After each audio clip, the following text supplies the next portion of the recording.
He runs from his identity until he looks in the water and sees his father in himself. He lives in you. He doesn't just return. He reclaims who he was always meant to be. There's no lightning bolt, no epic soundtrack, no confetti moment. But if you're quiet enough, you'll feel it. It's not a scene, it's a sensation. Subtle but irreversible. Kind of like a shift. You stop hustling for your self-worth. You stop bargaining with your old self. You're not trying to become your highest version of yourself anymore. You basically are. Not all the time, but enough that it feels actually natural. This isn't about perfection, honestly. It's about embodiment. You're not performing your identity. You're actually living it at this point. We usually treat confidence, discipline, and clarity like destinations. But identity isn't something you reach. It's something you actually tune into. You don't become confident by collecting wins. You become confident with your habits. And when your habits match your values consistently.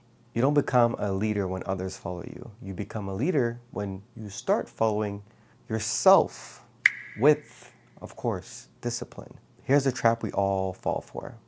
Living in something called identity dissonance, a fancy term for a gap.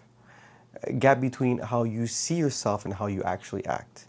For instance, you post about focus but scroll for hours, or you tell others to speak their truth but you stay silent in the actual room. You say health is wealth but avoid the gym and overwork yourself. Eventually it kind of hurts, not because you're bad or nothing like that, but because deep down you actually know you're a better person than that. The shift happens when actions stop arguing with your actual identity. Let's think about this for a second. Most people expect change to be loud. What do you think? Does it sound like change is a big win with an applause or, some kind of breakthrough moment you see in your life? The real shift, it's not fireworks. It's kind of like brushing your teeth without skipping. It's going to bed on time without debating. It's choosing peace when you used to actually chase chaos. The shift doesn't eliminate your bad days. It just changes what they mean. You bounce back faster. You recognize your self-betrayals a lot quicker than before. And most importantly, you course correct without drama. Think of it this way. Once you identify changes, relapse doesn't feel like failure. It's kind of like a foreign language. You forgot how to speak it. This is kind of the uncomfortable part, right? Because here's the truth. Once you see the next version of yourself, you can't unsee it. If you resist it, you feel it in your body, in your mind, in your spirit. You kind of get anxious without knowing why. You procrastinate what actually matters. You carry this low-level resentment, but you don't know how to blame. Why? Because once you know what alignment feels like, misalignment, it kind of stings. Here's a common resistance patterns we usually get a lot. One of the main ones is sabotage. You break the good because it feels unfamiliar. Another one is blame. You put the responsibility outside of you. Another one could be a distraction. You numb the internal tension with dopamine, drama, and denial. Here's the fix. Ask yourself this brutally honest question. What am I secretly afraid will happen if I become that version of me permanently? The answer to that, that's kind of where you shift, and that could be a breakthrough for you as well.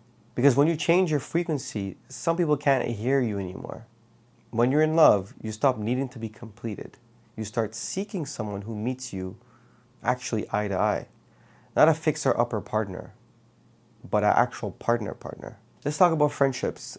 Some friendships kind of like quietly fade, not because from hate, but from an actual place of healing. You no longer are bonding over gossip, stress, or dysfunctioning. You're kind of building from peace, not pain. Let's talk about family. You might hear you've changed. Yes, you have.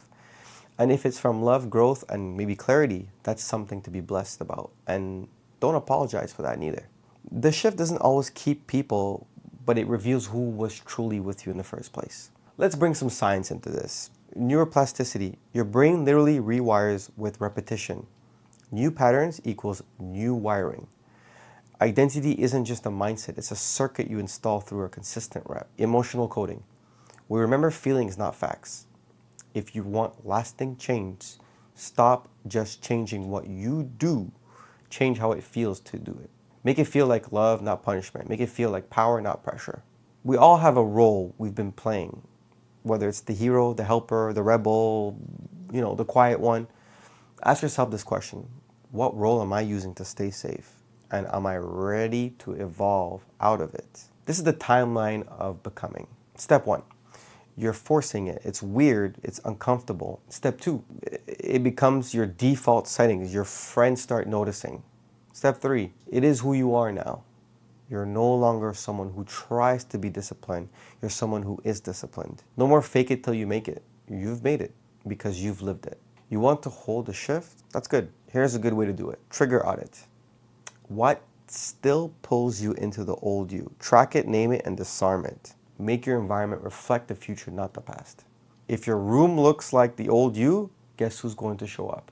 Pick a physical symbol, a necklace, a wallpaper, a bracelet, something you see every day that reminds you, I don't live there anymore. Let's slow it down and reflect. Where am I still negotiating with my old self? What did I do today that came from fear, and what came from truth? Am I building a version of me that lasts a decade or just a week? Now let's breathe and whisper. I no longer entertain what contradicts my transformation. Let's close this like a movie, because stories don't just entertain us, they reveal us. Let's talk about Neo. He keeps trying to be the one, but the shift happens when he stops trying and starts believing. And suddenly, the rules don't apply to him anymore. His shift in this story is belief becomes embodiment. Simba in The Lion King. He runs from his identity until he looks in the water and sees his father in himself. He lives in you. He doesn't just return. He reclaims who he was always meant to be. His shift in this story is the identity reclaimed. Let's talk about Tony Stark, Avengers. In the endgame, started as a genius billionaire seeking applause. Ended as a father sacrificing himself, not for fame, but for actual family. His shift comes from ego to essence. Day 28 was about changing you. But what happens when your change starts changing others? That's what day 29 is about, the echo. Your presence becomes a ripple. Your stillness becomes a signal. Your example becomes an actual mirror. You don't shift a room, you recalibrate it. I'll see you tomorrow. Day 29, The Echo Rewritten.